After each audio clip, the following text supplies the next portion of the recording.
آج 12 ربیع الاول کی مبارک رات 3 کام ضرور کر لینا جو ساری عمر نہ مل سکا آج ملے گا۔ آپ کی ہر دعا قبول ہوگی انشاءاللہ۔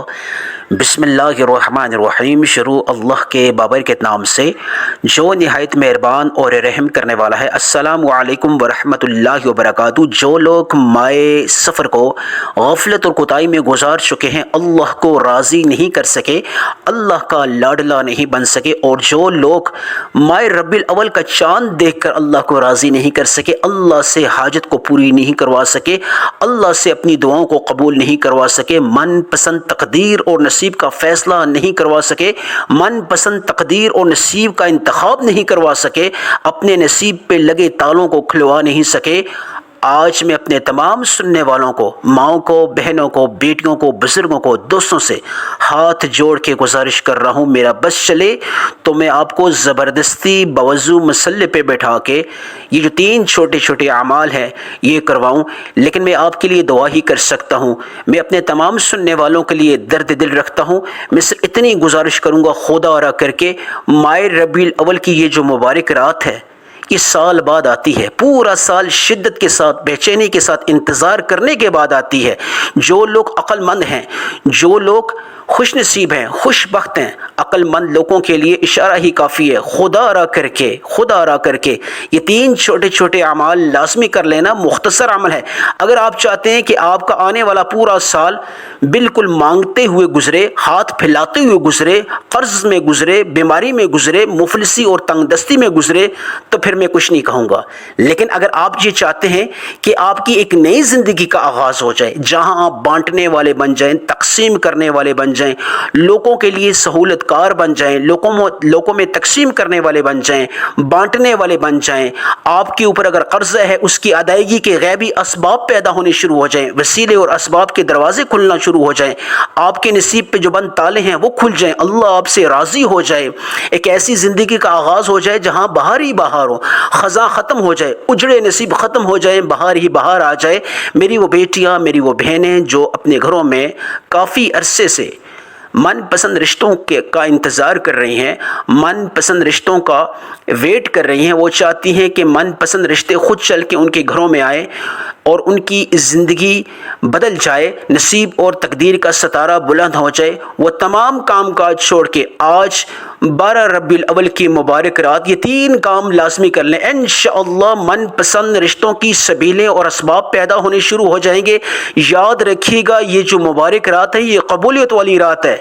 اس رات کو کسی بھی صورت میں آپ نے معمولی نہیں سمجھنا، نظر انداز نہیں کرنا، ورنہ پورا سال آپ روتے رہیں گے، ہاتھ ملتے رہیں گے، پچھتاتے رہیں گے، آنسو بہاتے رہیں گے۔ کاش 12 ربیع الاول کی مبارک رات یہ 3 چھوٹے چھوٹے اعمال کر لیتے، من پسند تقدیر اور نصیب کا ستارہ بلند کر دیتے۔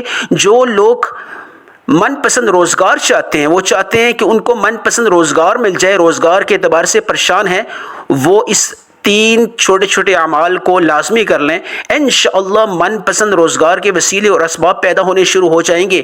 جو لوگ کاروباری لحاظ سے پریشان ہیں وہ کہتے ہیں کہ ان کے کاروبار میں وسعت آئے، برکت آئے، اور جو گاہک ہیں ان کی رش لگ جائے، وہ یہ 3 چھوٹے چھوٹے اعمال لازمی کر لیں، انشاءاللہ ان کے کاروبار میں دن دگنی رات چگنی ترقی آ جائے گی۔ جو لوگ کسی بیماری میں شکار ہیں اور وہ چاہتے ہیں کہ اللہ پاک ان کو مستقل طور پہ شفاء کلی عطا فرما دے، وہ یہ 3 چھوٹے چھوٹے اعمال کر لیں، چاہے وہ بستر پہ ہیں، اٹھ نہیں سکتے، بیٹھے بیٹھے یہ 3 چھوٹے چھوٹے اعمال کر لیں، انشاءاللہ ان 3 چھوٹے چھوٹے اعمال کی برکت سے، اور آج کی جو بابرکت رات ہے، یعنی 12 ربیع الاول کی بابرکت رات، قبولیت والی رات ہے، اس کی برکت سے اللہ پاک ان کی تمام دعاؤں کو قبول و منظور فرمائے گا، اور ان کی اس بیماری کو اللہ پاک شفاء کلی میں تبدیل کر دے گا۔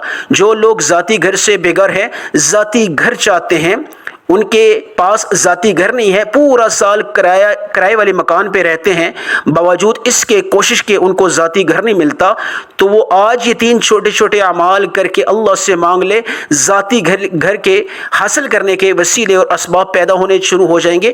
ایسے ایسے راستوں سے دولت اور رزق آنا شروع ہو جائے گا، آپ سوچ بھی نہیں سکتے، آپ کی عقل حیران رہ جائے گی۔ یہ 3 چھوٹے چھوٹے اعمال آپ کی زندگی کی کائے ہی پلٹ دے گا۔ جو لوگ شرطیہ بیٹا چاہتے ہیں، اولاد سے محروم ہیں، ہے, نرین اولاد سے محروم ہے, وہ 3 چھوٹے چھوٹے اعمال کر کے اللہ کے خزانوں سے اولاد حاصل کر سکتے ہیں. یہ 3 چھوٹے چھوٹے اعمال کا جو وظیفہ ہے یہ میں آپ کو بتانے لگا ہوں. آپ نے یہ کیسے عمل کرنا ہے, اس کے لیے آپ نے کسی ایک جگہ کا انتخاب کر لینا ہے, یعنی رات کو نماز عشاء کے بعد آپ یہ عمل کر سکتے ہیں. آپ کے لیے وقت کی پابندی نہیں ہے, آپ صبح یعنی کہ جب اٹھتے ہیں نماز فجر کے لیے اس سے پہلے بھی یہ 3 چھوٹے چھوٹے اعمال کر سکتے ہیں. آپ کو جب بھی فرصت ملے آپ یہ 3 چھوٹے چھوٹے اعمال کر لیں. صرف اس کے لیے شرط یہ ہے کہ آپ نے باوضو ہو کے کسی ایسی جگہ کا انتخاب کرنا ہے جہاں آپ کو کوئی ڈسٹرب نہ کر سکے, آپ کے اس عمل میں کوئی خلل نہ ڈالے, آپ کو کوئی پریشان نہ کرے, آپ سے کوئی بات نہ کرے اور آپ کسی سے بات نہ کریں. یہ احتیاطی تدبیر ہیں اللہ والوں کی طرف سے. دوسرا, آپ نے عمل کے دوران آنکھوں کو بند کرنا ہے شروع سے لے کے آخر تک. اور تیسرا, آپ نے اس عمل کے بارے میں کسی سے تذکرہ نہیں کرنا. رازداری سے عمل کی تاثیر اور قبولیت بڑھتی ہے. سب سے پہلے جہاں بھی آپ بیٹھے ہیں باوضو مسلح پہ, آپ جو ہو یعنی کہ نبی پاک صلی اللہ علیہ وسلم کی ذات اقدس پہ ایک دفعہ درود ابراہیمی پڑھ کے بھیج لیں. میرے ساتھ بھی مل کے پڑھ لیں. اللہم صلی علی محمد وعلی آل محمد کما صلیت علی ابراہیم وعلی آل ابراہیم انک حمید مجید. اللہم بارک علی محمد وعلی آل محمد کما بارکت علی ابراہیم وعلی آل ابراہیم انک حمید مجید. ایک دفعہ درود ابراہیمی پڑھنے کے بعد آپ تمام تر مقاصد کی پوری ہونے کی نیت کر لیں.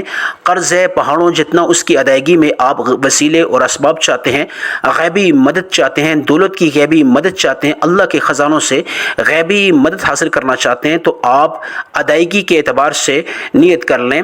اور اگر ذاتی گھر سے محروم ہے, ذاتی گھر حاصل کرنا چاہتے ہیں تو اس کے اعتبار سے ذاتی گھر کی نیت کر لیں. بے روزگار ہے, من پسند روزگار حاصل کرنا چاہتے ہیں تو من پسند روزگار کی نیت کر لیں. جو بیٹیاں بہنیں من پسند رشتوں کے لیے سبیلیں اور اسباب پیدا کروانا چاہتی ہیں, وہ چاہتی ہیں خود رشتے جو ہیں وہ ان کے گھروں پہ چل کے آئیں, وسیلے اور اسباب پیدا ہونے شروع ہو جائیں, تو وہ اس کا عمل کر سکتی ہیں. من پسند رشتوں کی نیت کر سکتی ہیں. جو لوگ بے روزگار ہیں روزگار کی نیت کر سکتے ہیں. جو لوگ بیمار ہیں شفا کی نیت کر سکتے ہیں. جو بے اولاد ہیں نیک اور صالح اولاد کی نیت کر سکتے ہیں. جو لوگ رزق کی تنگی کا شکار ہیں تو وہ رزق میں برکت کی نیت کر سکتے ہیں. الغرض ہر ایک انسان کی اپنی پریشانی ہے, اپنی حاجت ہے, اس کو مرجو خاطر رکھتے ہوئے, اس کو سامنے رکھتے ہوئے آپ نے اپنے مقصد کی نیت کر کے سب سے پہلے اعوذ باللہ من الشیطان الرجیم بسم اللہ الرحمن الرحیم پڑھ کے آپ نے سب سے پہلے جو عمل کرنا ہے وہ یا حی یا قیوم, اے زندہ اور قائم رہنے والی ذات. یہ اسم اعظم ہے. اللہ والے بزرگان دین مشائخ یہ کہتے ہیں, اپنی کتابوں میں فضیلت لکھتے ہیں یا حی یا قیوم کی. جو انسان جو شخص 12 ربیع الاول کی مبارک رات یا حی یا قیوم پڑھ کے اللہ کو پکارتا ہے, اللہ کی غیبی مدد اس پہ نازل ہونا شروع ہو جاتی ہے. غیبی مدد کے دروازے کھل جاتے ہیں, اسباب اور وسیلے پیدا ہونے شروع ہو جاتے ہیں. جس مقصد کو پورا کروانے کی نیت سے جو شخص یا حی یا قیوم کو پڑھتا ہے 12 ربیع الاول کی مبارک رات, اللہ پاک اس مقصد میں کامیابی کے لیے اس بندے کے حق میں غیبی مدد کے دروازے کھول دیتا ہے, اسباب اور وسیلے کے دروازے کھول دیتا ہے. یا حی یا قیوم کو آپ نے کتنی بار پڑھنا ہے, کتنی مقدار میں پڑھنا ہے, یہ جاننا بہت خاص ہے, کیونکہ جو ترتیب اور مقدار ہے اللہ والوں کی خاص بتلائی ہوئی ہے, اس میں آپ نے کمی پیشی نہیں کرنا. یاد رکھیے گا یا حی یا قیوم 1 بار ہو گیا, یا حی یا قیوم 2 بار ہو گیا, یا حی یا قیوم 3 بار ہو گیا. یاد رکھیے گا یا حی یا قیوم کو پڑھتے پڑھتے اپنے بڑے سے بڑے مقصد کی پورے ہونے کی نیت بھی آپ کر لیں. ساتھ ساتھ اللہ سے مانگتے جائیں یا حی یا قیوم. اس کا مطلب اور مفہوم دل اور دماغ میں رکھتے ہوئے, اے زندہ اور قائم رہنے والی ذات, یا حی یا قیوم, یا حی یا قیوم, یا حی یا قیوم. آپ نے یا حی یا قیوم کو صرف اور صرف 11 بار پڑھنا ہے, ہاتھ کی انگلیوں پہ یا تسبیح کے دانوں پہ, جس طرح آپ کو آسانی لگے, جس طرح آپ بہتر سمجھیں, جس طرح آپ کو مناسب لگے. آپ نے یا حی یا قیوم کو ہاتھ کی انگلیوں پہ صرف اور صرف 11 مرتبہ پڑھنا ہے. 11 سے مراد نہ 11 سے زیادہ نہ 11 سے کم, فوری طور پہ اعوذ باللہ من الشیطان الرجیم بسم اللہ الرحمن الرحیم پڑھ کے دوسرا جو عمل آپ نے کرنا ہے, اب آپ نے پھر اپنے مقاصد کی نیت کرنی ہے پورے ہونے کی.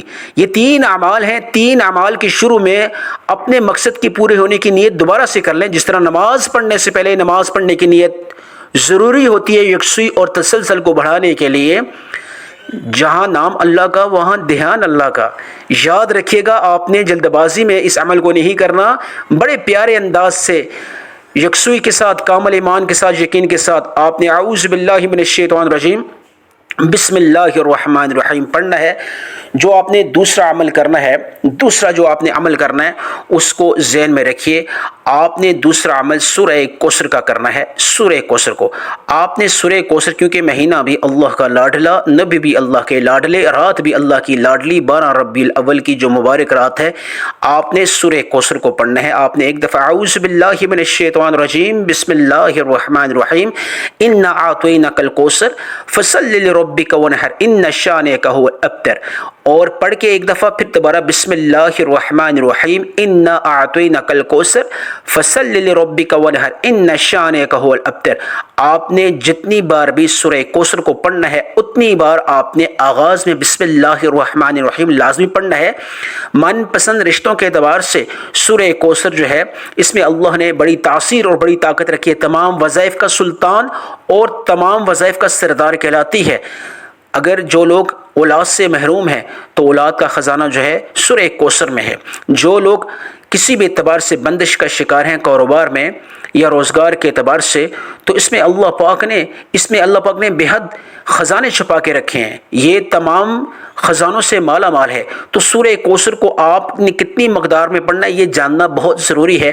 آپ نے سورہ کوثر کو صرف اور صرف 7 مرتبہ پڑھنا ہے، اور ہر دفعہ پڑھنے سے پہلے بسم اللہ الرحمن الرحیم لازمی پڑھنی ہے.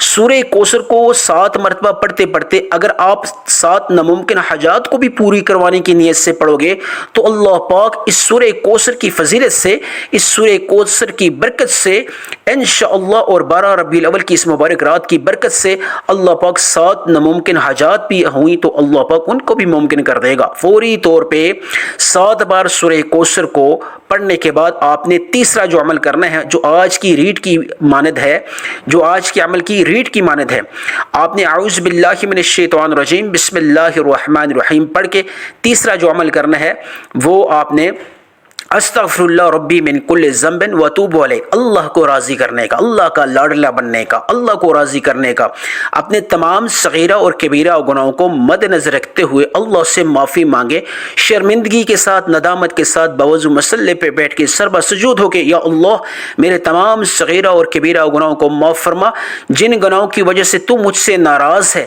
یا اللہ مجھ کو اپنا لاڈلا بنا لے، یا رب العالمین میرے تمام جتنے بھی صغیرہ اور کبیرہ گناہ ہیں ان کو تو معاف کر دے. آپ نے استغفر اللہ ربی من کل ذنب واتوب علیہ کو پڑھنا ہے. استغفر اللہ ربی من کل ذنب واتوب علیہ کتنی بار پڑھنا ہے، کتنی مقدار میں پڑھنا ہے یہ جاننا خاص ہے. آپ نے استغفر اللہ ربی من کل ذنب واتوب علیہ ایک بار ہو گیا، استغفر اللہ ربی من کل ذنب واتوب علیہ 2 بار ہو گیا، استغفر اللہ ربی من کل ذنب واتوب علیہ 3 بار ہو گیا. آپ نے استغفر اللہ ربی من کل ذنب واتوب علیہ کو صرف اور صرف 100 مرتبہ پڑھنا ہے، یعنی 100 دانوں والی ایک تسبیح آپ نے پڑھنی ہے، 100 ٹائمز پڑھنا ہے، کیونکہ اس استغفار بہت ضروری ہے. اللہ سے رضا حاصل کرنا، اللہ کو راضی کرنا، اللہ کا لاڈلا بننا، استغفر اللہ بہت ضروری ہے. تو استغفر اللہ ربی من کل ذنب واتوب علیہ کو آپ نے ہاتھ کی انگلیوں پہ، یہ تسبیح کے دانوں پہ صرف اور صرف 100 مرتبہ پڑھنا ہے. اب اس کے بعد فوری طور پہ آخر میں درود ابراہیمی ایک بار پھر پڑھ لیں جس طرح آخر میں پڑھا تھا، اور پھر دونوں ہاتھ اٹھا لیں جہاں بھی بیٹھے ہیں باوضو مسلح پہ. آپ نے یا ارحم الراحمین کو 3 دفعہ، یا ارحم الراحمین، یا ارحم الراحمین، یا ارحم الراحمین، یا مسبب الاسباب، یا مسبب الاسباب، یا مسبب الاسباب 3 دفعہ، یا ذل جلال والاکرام، یا ذل جلال والاکرام، یا ذل جلال والاکرام کو 3 دفعہ پڑھ کے دعا مانگی، یا اللہ میری تمام دعاؤں کو، میری تمام حاجات کو 12 ربیع الاول کی اس مبارک رات کو یا اللہ قبول و منظور فرما، جو مانگا مقدر فرما، جو نہیں مانگ سکا اس کو بھی عطا فرما. یا اللہ تو بن مانگے عطا کرنے والی ذات ہے. آمین ثم آمین.